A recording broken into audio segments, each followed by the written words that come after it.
Hey, what's going on YouTube? It's Valsa, and today I thought we'd talk about the new war pet, the Bullion Beast.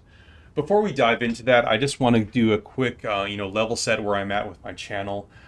If you watch my last couple videos, you know I just moved to a new city, started a new job, moving into a new house. Haven't got that fully, settled yet, but I'm getting there. I think we're about 2 to 3 weeks away from me being fully settled and me being able to resume the sort of the level of content production I was at before. But hopefully we can sort of pick it up in the meantime, ramp up, a couple videos a week before I'm sort of back to my, status that I was at before. Okay, so today we're talking about the Bullion Beast. This is the new war pet they released with the new Cav heroes. It's obviously designed for them. We'll go through that a little bit later on. So this is the one I'm working on. You can see it's a pretty good roll. 8 slots, S tier, and all the attributes I care about. Now, to be fair, like my strength and my agility, those are both like, low S tier. So this is pretty good. I wouldn't say a solid A, but an A minus 8 slots. I don't think I'm going to roll this again. I think I'm good with this guy where he's at.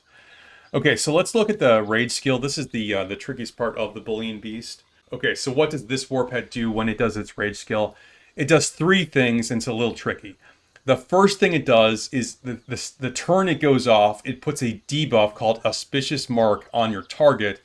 And what that Auspicious Mark does is it makes that target take more damage from the Bullion Beast, right? So it just debuffs the target so it can do more damage itself. The debuff doesn't apply to anything else, okay? The debuff, you can see I have it at 2 stars. It's at 6%. As you start the pet, it'll go all the way up to 10% when you get to 3 stars.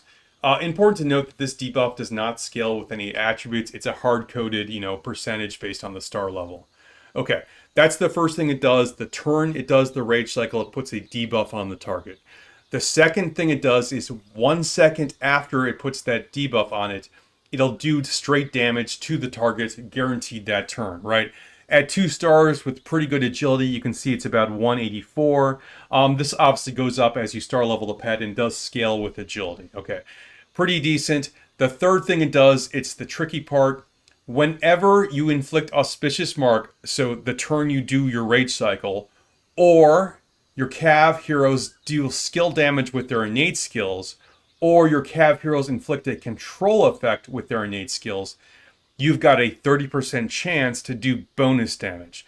You can see the bonus damage relative to the main damage. It's about a third, more or less. And this can trigger up to 8 times per rage cycle. So a 30% chance every time I inflict Auspicious Mark, so guaranteed once per rage cycle from the pet itself, or when my Cav heroes from their innate skills either do skill damage or inflict a control effect. Who is this pet good with?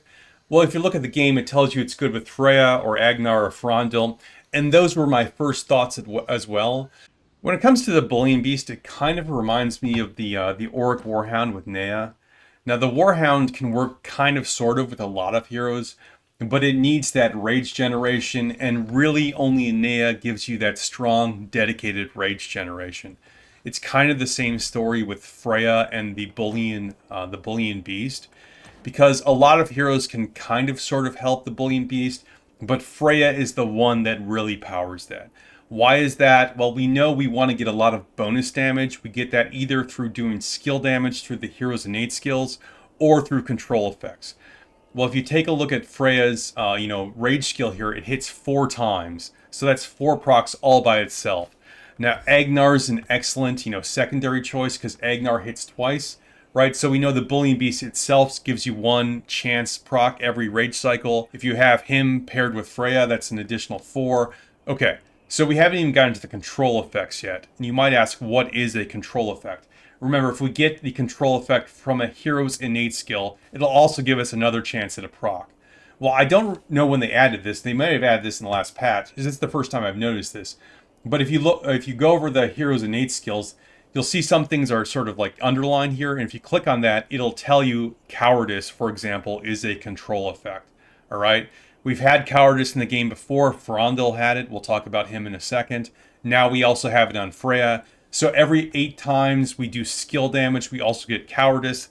That's good in and of itself, but it has an additional bonus is it's going to give the Bullion Beast a chance to proc its damage when we inflict cowardice, okay? Okay, other than cowardice, do we have any other control effects in the game?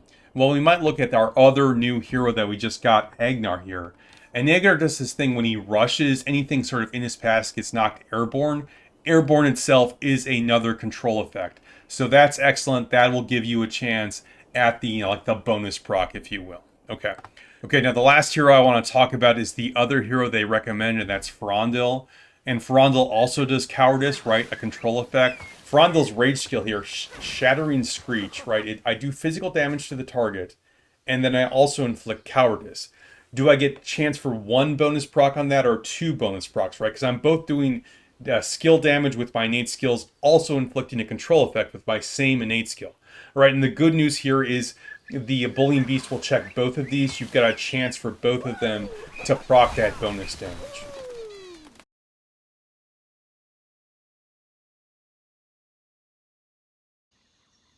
Okay, the next thing I want to talk through is the AoE potential with the Bullion Beast here.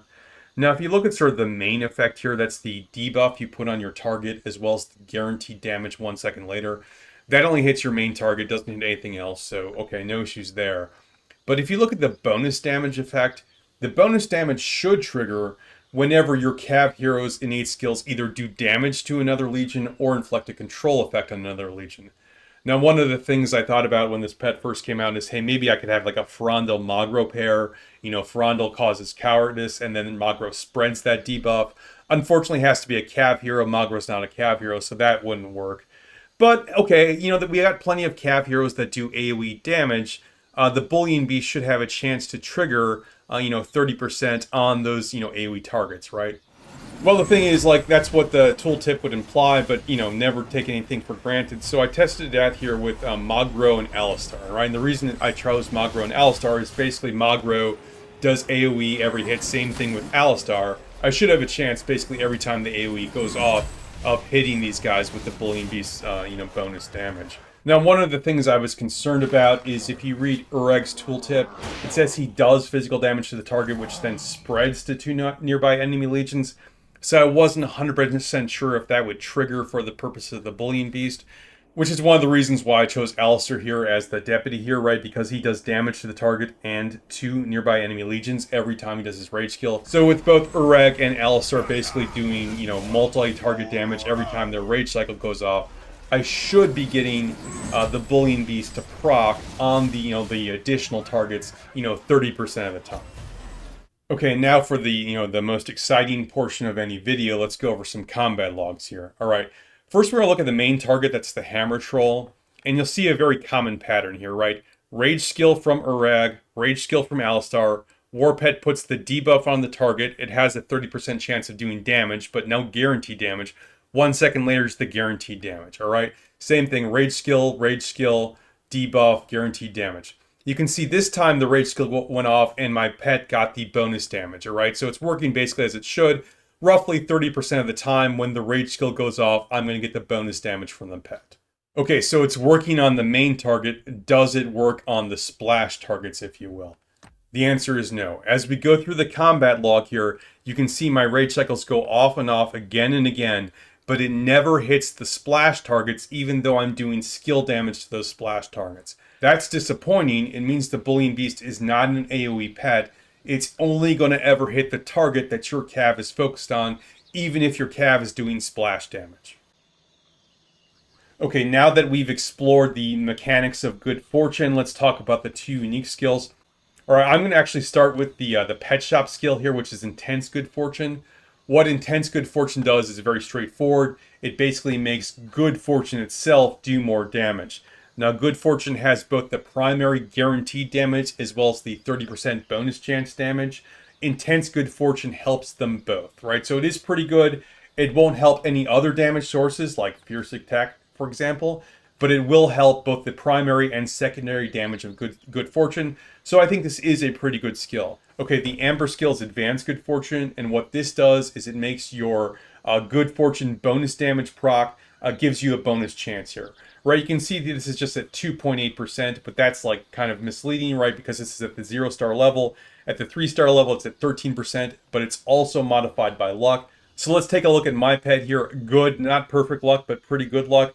What sort of bonus chance would I get with a 3-star Advanced Good Fortune? So we just scroll down here and find it eventually. There it is. Advanced Good Fortune would give me another 25% or so. That's not quite maxed. It's going to max out at about 27% or so. So that's about an additional 40% trigger chance, more or less, if you have your luck maxed out and it's an amber skill. So it's obviously always going to be 3 stars. So is advanced good fortune any good? I think it is pretty good. You can proc the bonus damage up to 8 times per rage cycle, but at only a 30% proc, you're going to have a hard time hitting 8. Even with the best hero setups like Freya and Agnar together, the pet does one itself, but it's still, maybe 9 or 10 procs with the control effects per rage cycle if you're lucky. 9 or 10 procs on average is going to give you, 3 procs per turn. Advanced Good Fortune can get that up to 65-70%, so you're looking at 6 or 7 procs per turn. That's pretty good. I think Advanced Good Fortune is worth it if you're building out this pet. Okay, so this is how I've built my pet out right now. Obviously, I'm going to increase the star levels on these skills as time goes on. But I think this is more or less the proper build before you get the Amber skill. So what's going to get cut for the Amber skill? I actually think it's going to be Intense Fierce Attack. Normally, I'm a big proponent of Intense Fierce Attack because, Fierce Attack has only a base 40% proc rate, and I like, this going off a lot more. But the way to think about it is, you get 1 guaranteed hit per turn and then a chance for up to 8 additional hits per turn. And so I don't want to cut Tooth and Claw because that's benefiting everything. And Fierce Attack, rather than being like the 2nd additional attack, is like the 10th additional attack. And so it's okay to kind of cut down the proc on this a little bit to get the Amber skill and put it on Intense Fierce Attack, right? You can take off Tooth and Claw. You don't lose that much damage, but the simulators seem to show that Intense and Fierce Attack is the place you cut here. Okay, so how good is the Bullion Beast compared to other Cav pets? It really comes down to how many bonus procs you think you're going to get per rage cycle.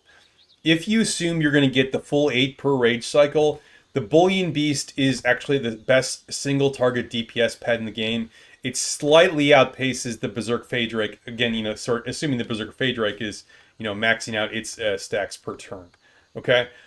Compared to the Auric, it does more single target damage than the Auric, but the Auric does effectively hit 2 targets. If the Auric is hitting 2 targets, the Auric easily outpaces the damage the Bullion Beast can do. And the Bullion Beast is solidly ahead of, the Golden Rock in terms of single target damage.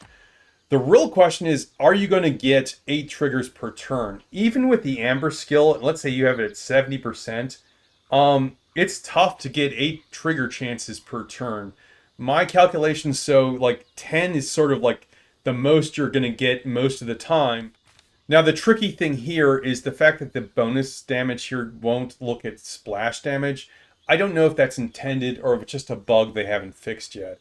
If it's a bug, if they change that in the future, I think the Bullion Beast does become very good, and I would put it on par with the Auric. Right now, because it can't check for splash damage, and you're almost never going to get up to 8 trigger times, I think it is inferior to the Auric, and I would say it's a good pet, not a great pet, maybe sort of like B tier. Anyway, that's my views on the Bullion War Beast right now. I think it is a good pet, not a great one. It is clearly the best pet for the new Cav heroes who themselves are very strong. So I'm building mine out, but I don't think I'm going to put it with anyone other than the new heroes. Anyway, that's all I got for you today, and until next time, you stay classy, Belleron.